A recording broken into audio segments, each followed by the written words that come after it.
Hey guys, I'm Vanessa Marquez, and today I'm going to be talking about energy and exercise. So, I'm going to first touch on why do we need energy? So, energy in our body is just like fuel is for a vehicle. In order for the vehicle to drive and to work and to get you places, it needs to have fuel. So, every cell in our bodies need energy to perform normal body functions. Normal bodily functions would be things such as breathing, moving, walking, jumping, sitting down, brushing our hair. So we need energy just to maintain homeostasis, to have our organs running, our heart beating, for us to even breathe. So we need energy also to perform workload, in order to lift things, in order to run. So as the workload increases, so does the requirement of energy we need. Where do we get energy from? So energy for us as humans would come from a fuel source, which will be our food and our diet. That will be from our micronutrients that we get in our diet, like a picture here. So we have the carbohydrates, we have our fats, and we have our protein. So we can't just directly use carbs, fats, and proteins as energy source. So we need to get that broken down, and that goes to the first law of thermodynamics. So that presents that energy cannot be created nor can it be destroyed. So we can't use the carbs, fats, and proteins directly, so that needs to be transformed into a fuel source that we could utilize for our bodies, and that fuel source would be ATP.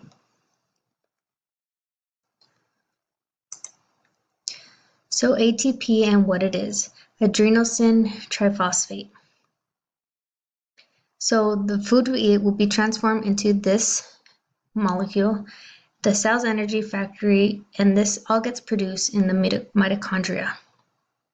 That's where we get all our fuel source for all our cells and how our body's going to end up functioning. Okay,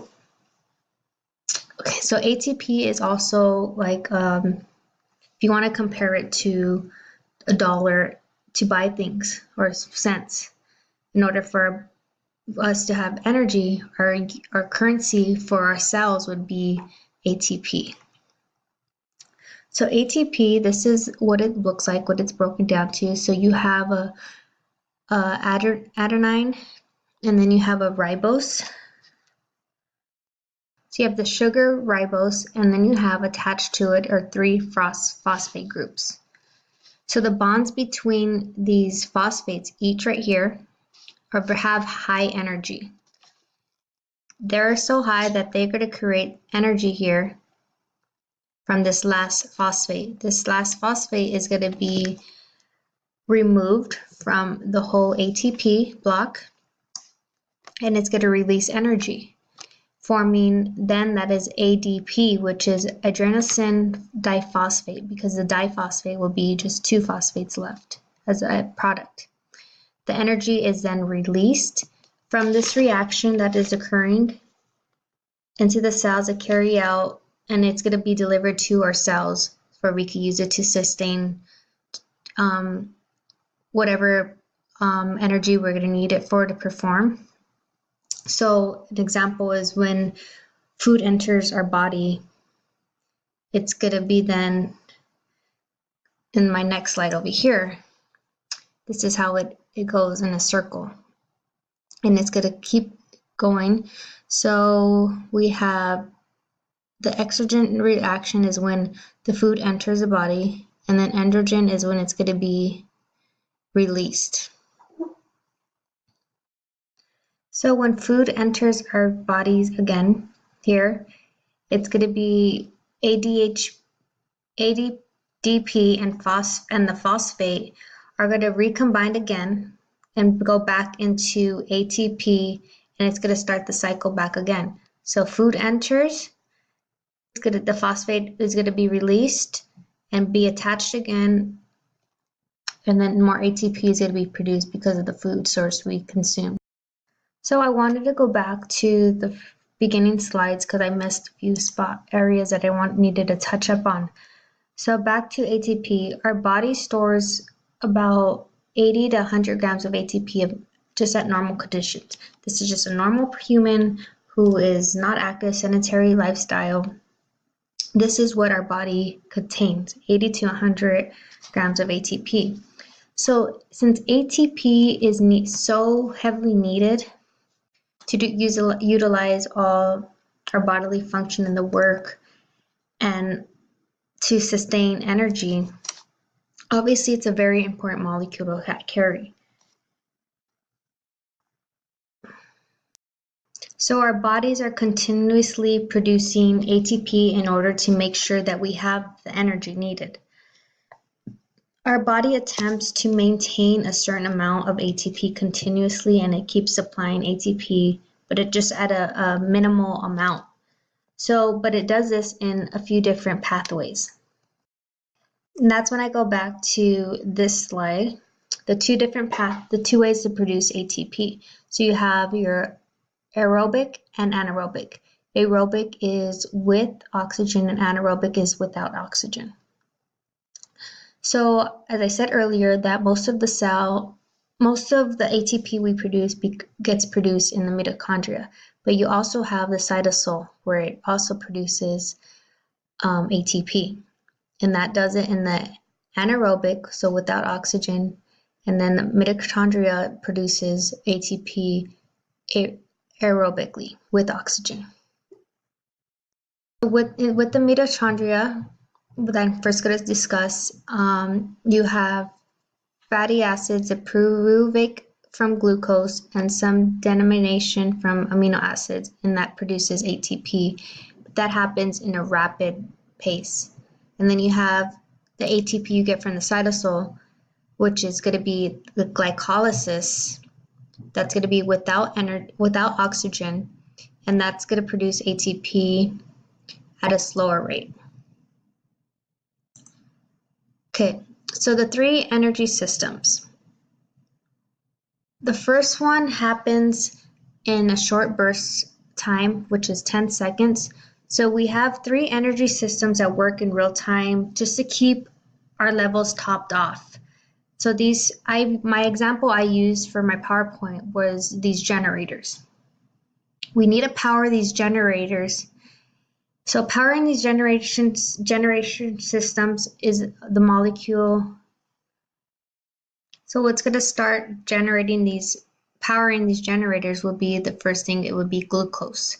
So the first energy system will be through glycolysis, and then the second one would be the citric acid, or also known as Krebs cycle, and then the third one would be the electron transport chain, would be the last one. These yellow arrows here indicate byproducts that each system produces. So I put this time, I've added 10 seconds here because that's what the first energy system will provide, a burst of energy for up to 10 seconds. So an example I used and I made as a diagram would be, I created a vehicle. As I used, a vehicle has a battery. It has a backup battery here. I put a generator here, which is going to produce ATP to get the car moving. So the car is ran by an electron battery. They can only hold a certain amount of energy, just like our body does. And so, like this car, instead of it just having a backup battery for energy, our bodies also have these three systems. So I have glycolysis, the citric acid cycle, and the electron transport chain. They're all going to operate at different speeds. So muscles have a limited supply of energy, about 5 to 10 seconds, which would be for the first one. So after the first energy system has its supply of energy for 5 to 10 seconds, after that it's gone. It's going to provide the car with enough energy. After that, it's done and moves on to the next system of energy as a backup. That's why it's important to keep these energies topped off with enough ATP. So I'm going to discuss the first one. Glycolysis runs solely on glucose, and that's going to be stored in our muscles. And through the process of glycolysis, the muscle creates about 4 ATPs as a product from the one molecule of glucose. So it used up 2 ATPs through glycolysis that it already had. This process is the fastest of all three. And then it creates some byproducts, which would be the 2 pyruvic acids and then 2 NADH. And it moves on to the next system, which is a citric acid cycle. In the first system of glycolysis, it doesn't require, doesn't require oxygen, so it's anaerobic. So the next two energy system, which is a citric acid and the electron transport rate, require oxygen. That's why I've labeled oxygen here. They require oxygen. So they're aerobically. They use the NADH to make even more ATP because here in glycolysis, it only produced 4 ATPs. On these next system, they produce a lot more ATP, but at a slower rate. This is the fastest. These two are the slowest, but it goes in order: fast, medium, fast, slow, and then slowest. So it uses the NADH to make more ATP in the end, and at the end, just like from the beginning, it used 1 glucose molecule. Our muscles now create a total of 38 ATPs. So 34 ATPs plus the 4 that creates 38 ATPs. And then I wanted to touch in that the fuel source of fats and carb could only go into glucose, and then protein needs to be broken down into amino acids to go into the other two systems to start in the citric acid. So like my picture here on the computer shows the car. I drew out another diagram the same way, but I want to just tell you that when we get into the Krebs, well, it should be citric acid cycle, but also known as Krebs cycle, and the electron transport chain, once these get shut out, these are done, they ran out of oxygen to produce more ATP. So when they run out of oxygen, it next goes back, and the pyruvic goes back to lactic acid when you have no more oxygen. So lactic acid builds up, you start to fatigue, and it goes back to produce until this one shut off, the citric acid cycle shut off, and then glycolysis is the next one to be shut off, and that's when your body can no longer sustain energy, and it just tapped out and your body's completely done. Acid builds up and the other two energy systems are done, and the last one, his glycolysis is the last one where the pyruvic acid builds up lactic acid and it shuts off. All the batteries and right here and the generators are done. So you probably ask what these energy systems and how they pertain to exercise and fitness. So with exercising and training, you could run out of energy, but you could also when you have lactic acid, but you could also bring up that metabolic threshold with cardio, so your body could sustain that workload and it could handle all that. So the threshold for when lactic acid builds up is higher than it was if you weren't to train it. So as you train with cardio, you can increase your burn rate so you don't fatigue sooner, and your body can sustain aerobically as your body becomes more and more efficient in delivering the oxygen needs to the muscles. And that's what this diagram is explaining, that as your endurance comes, so does the threshold for oxygen needed energy systems. So how does this compared to the type of training you're doing?